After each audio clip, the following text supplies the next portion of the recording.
Hello बच्चों, let's read the question. So the question says which is not correct for catalyst. यानी इस question में हमें ये बताना है कि जो नीचे 4 गिवन स्टेटमेंट्स दे रखी हैं उनमें से कैटलिस्ट के लिए कौन कौन सी स्टेटमेंट करेक्ट नहीं है यानी इनकरेक्ट है. तो आओ देखते हैं. तो सबसे पहले तो हम इस क्वेश्चन के की कंसेप्ट की बात कर लेते हैं. तो इस क्वेश्चन का की कंसेप्ट हो जाएगा हमारा properties of catalyst. Properties of catalyst. ठीक है.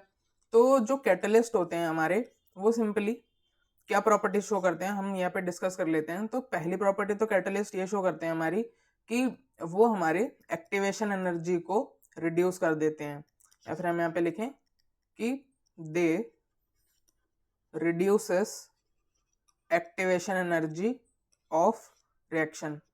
ये तो हम फेमिलियर हैं ये टर्म से, ये हमारे एक्टिवेशन एनर्जी के लिए यूज होती है. ठीक है. दूसरी बात, कैटलिस्ट जो होते हैं वो हाईली स्पेसिफिक होते हैं नेचर में. Catalysts are highly specific in nature.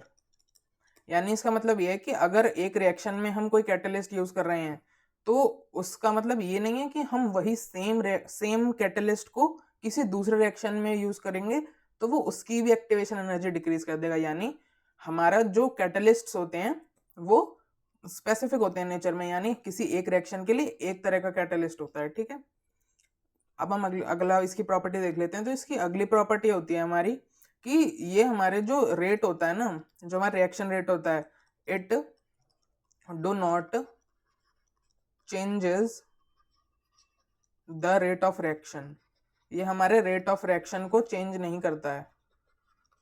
It do not changes the rate of reaction. और चौथी प्रॉपर्टी ये है कि it takes the reaction by another path.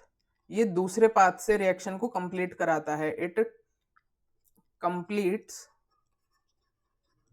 The reaction. It completes the reaction.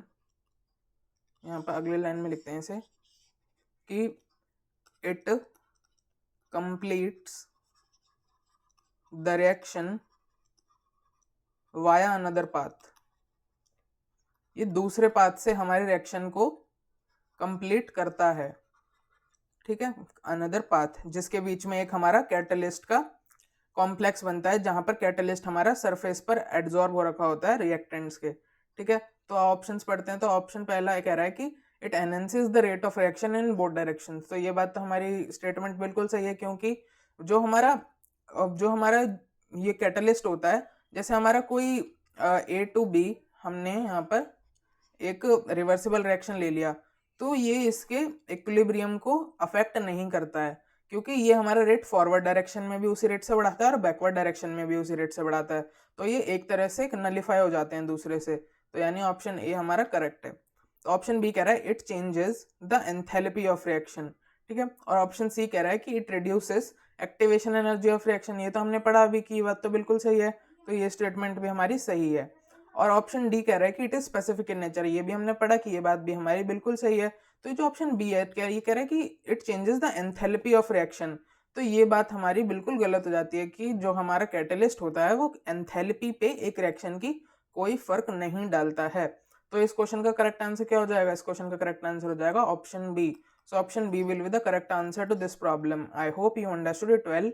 Best of luck.